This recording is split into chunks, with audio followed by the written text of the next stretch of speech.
La Edad Contemporánea. La Declaración de la Independencia de Estados Unidos en 1776 y la toma de la Bastilla en París en 1789 desencadenaron una incontenible oleada revolucionaria en el Nuevo y el Viejo Mundo.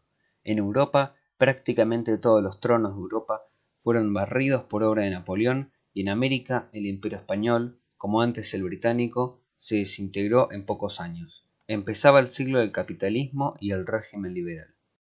Revolución y Restauración, 1776 a 1848.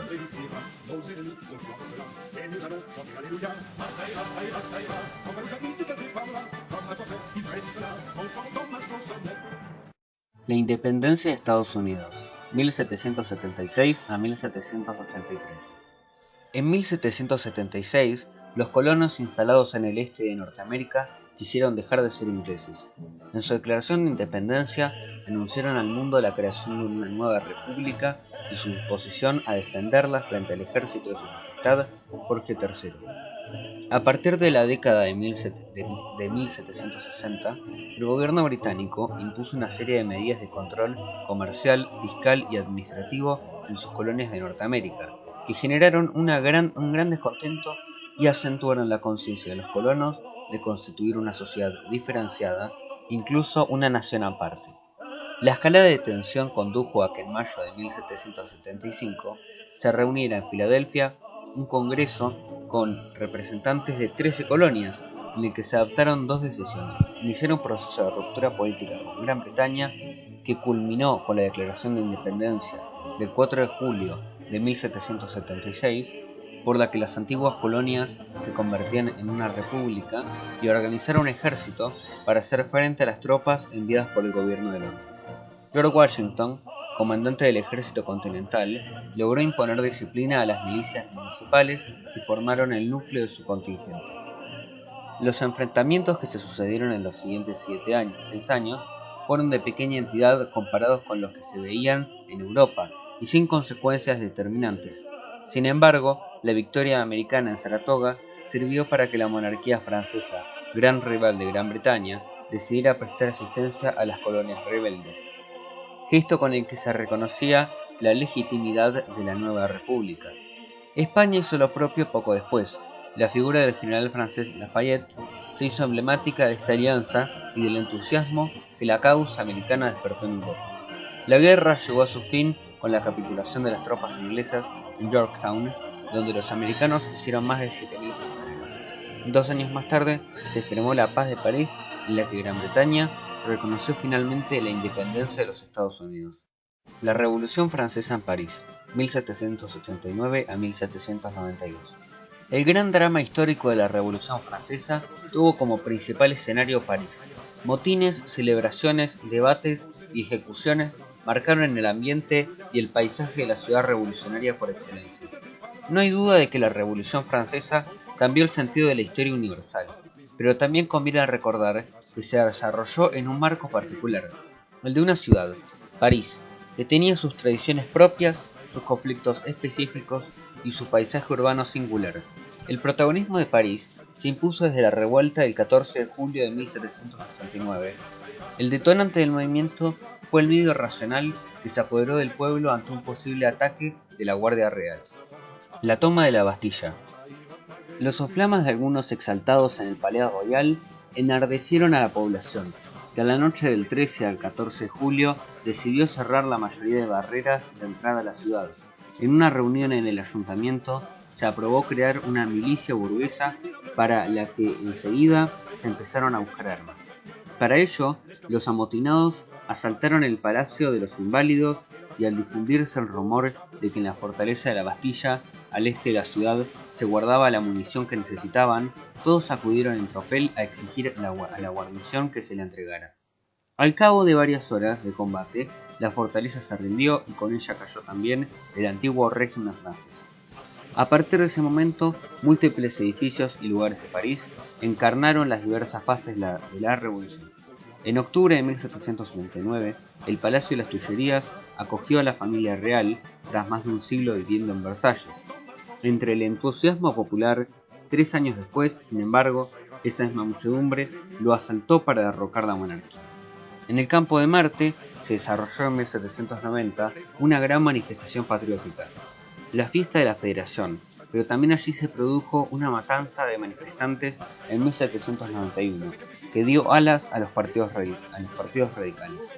Estos celebraban sus reuniones en conventos expropiados por la Revolución, de los que tomaron sus nombres, como los jacobinos, por el convento dominico de Saint-Jacques, o los cordeleros, por el de los Cordeliers o franciscanos.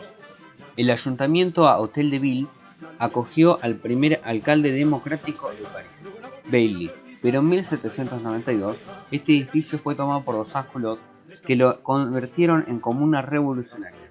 Bajo el terror, la guillotina quedó instalada en la Plaza de la Revolución, hoy de la Concordia.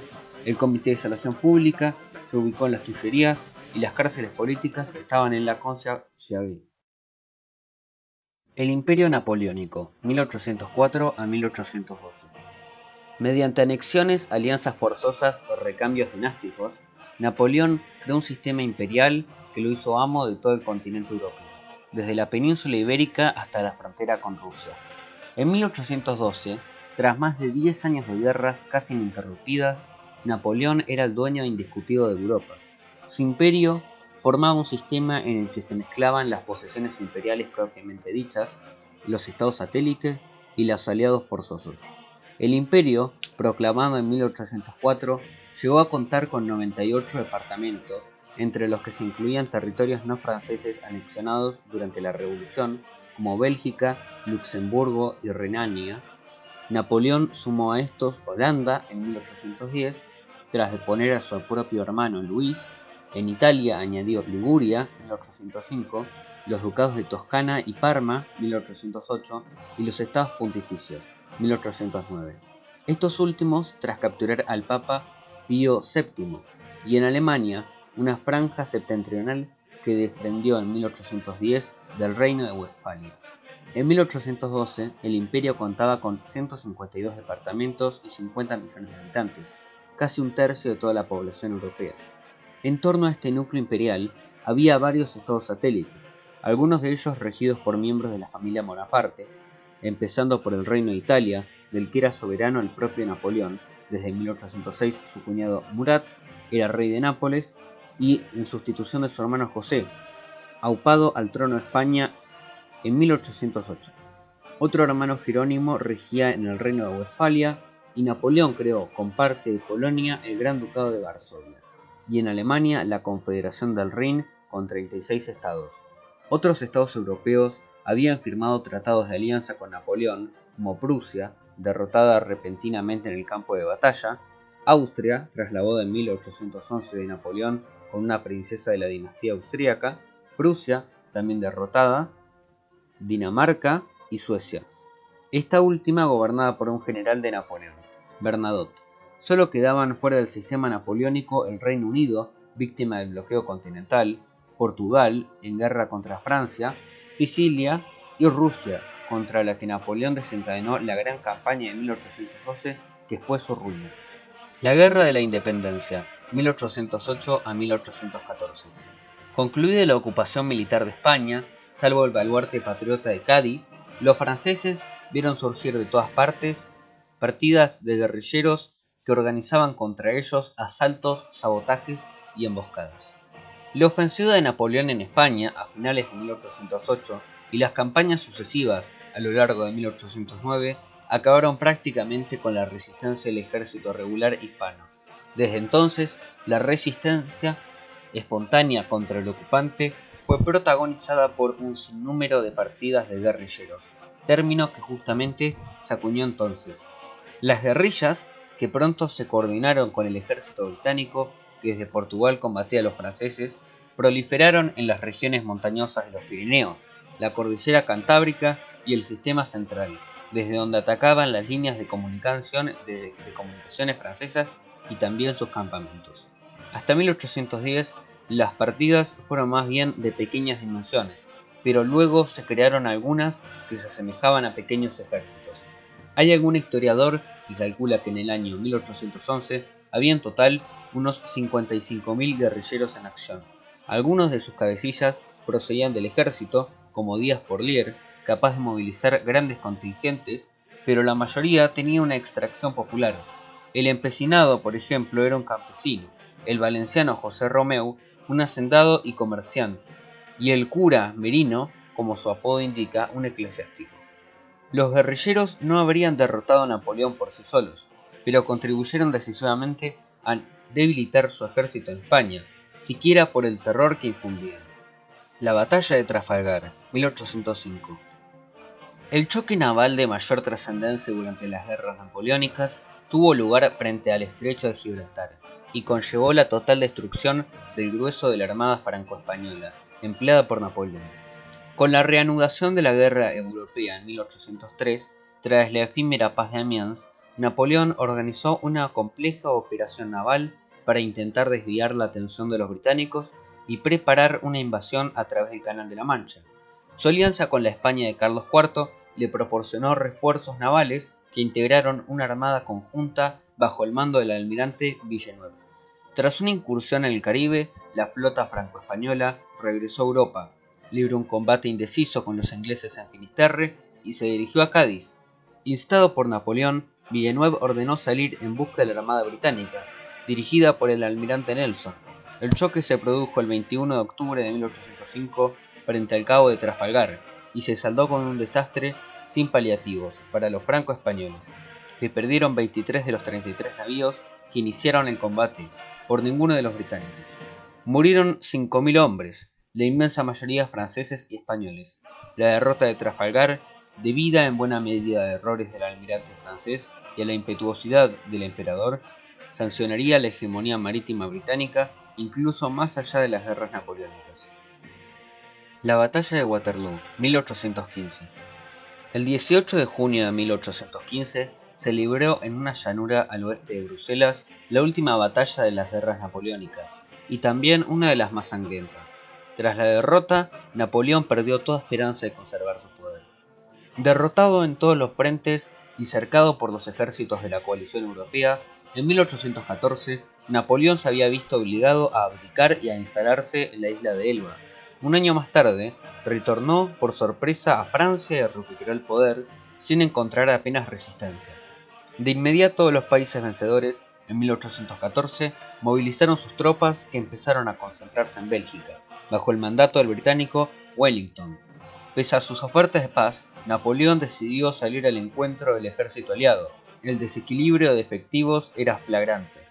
El emperador contaba con apenas 130.000 hombres, por 700.000 los aliados, pero confiaba obtener ventaja de un ataque rápido antes de que los enemigos terminaran de concentrarse y así forzar algún tipo de negociación.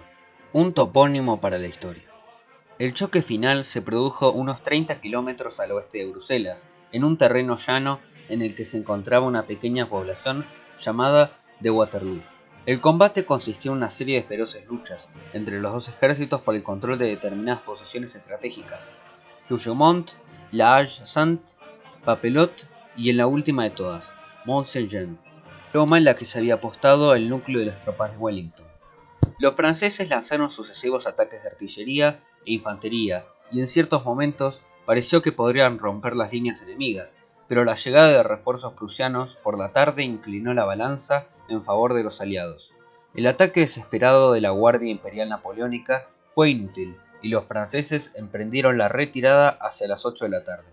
En el campo de batalla quedaron 20.000 muertos por parte francesa y casi el mismo número en el bando aliado.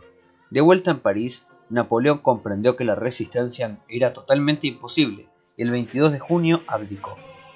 Unas semanas más tarde, se entregó a los ingleses confiando en su magnanimidad, pero estos lo expedieron en un barco a una isla perdida en el Atlántico, a 1.800 kilómetros de la costa, haciendo imposible cualquier otra veleidad de retorno. La Europa de la Restauración, septiembre de 1814 a junio de 1815.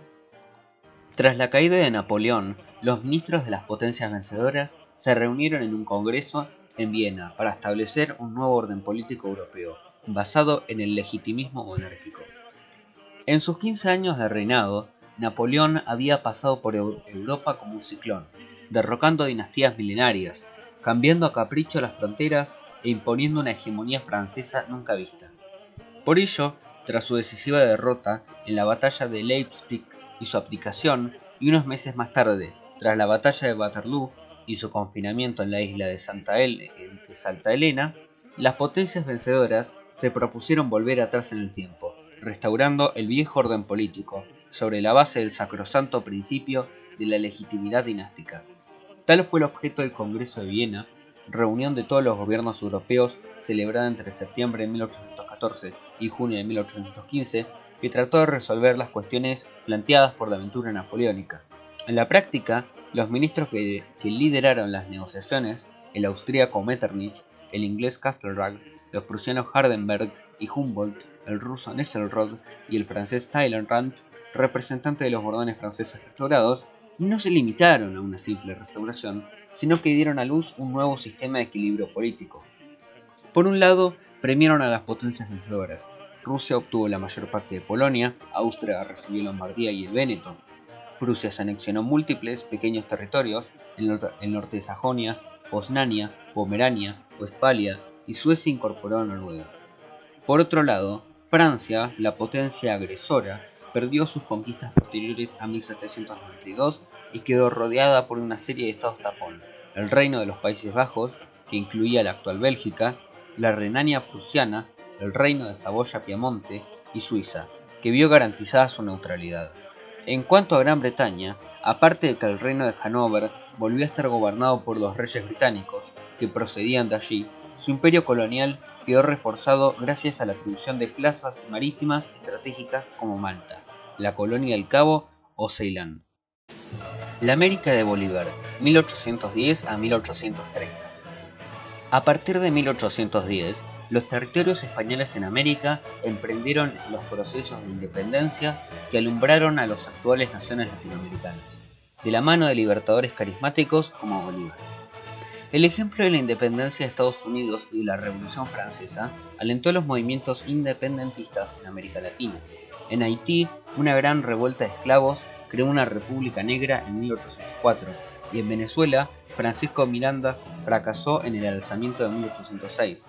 Poco después, la invasión napoleónica de España originó en las colonias americanas un movimiento de resistencia similar al de la península, a base de juntas que tomaron enseguida un acto independentista.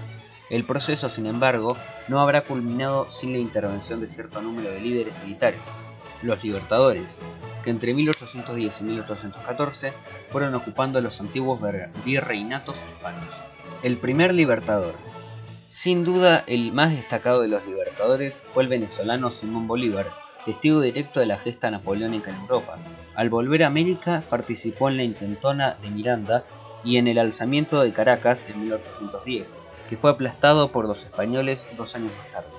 En 1813, tras la llamada Campaña Admirable, consiguió entrar triunfalmente en Caracas, pero enseguida debió retirarse. En 1817 partió de Haití para realizar un nuevo desembarco en el este de Venezuela. En el Congreso de Angostura hizo que se aprobara la constitución de un nuevo estado, la Gran Colombia, que comprendía los actuales Venezuela, Colombia y Ecuador. Elegido presidente, Bolívar partió de inmediato a liberar estos 3 territorios, entrando en Bogotá en 1819, en Caracas en 1821 y en Quito en 1822. La ansiada América Unida. El sueño de Bolívar, sin embargo, iba más allá. La América Unida, si el cielo nos concede este deseado voto, podrá llamarse la reina de las naciones y la madre de las repúblicas, escribió. En el sur, Argentina había culminado su independencia en 1816 y su libertador particular, el general San Martín, había logrado también la de Chile. En la entrevista que ambos líderes celebraron en Guayaquil en 1822, Bolívar obtuvo vía libre en Perú y él y Sucre lograron en 1824 las 2 últimas victorias del proceso independentista, Junín y Ayacucho. Sin embargo, el proyecto bolivarista de una América unida pronto fracasó e incluso la Gran Colombia se disolvió víctima de las tensiones internas que provocaron la dimisión de Bolívar en 1830. Las revoluciones liberales de 1820 a 1823.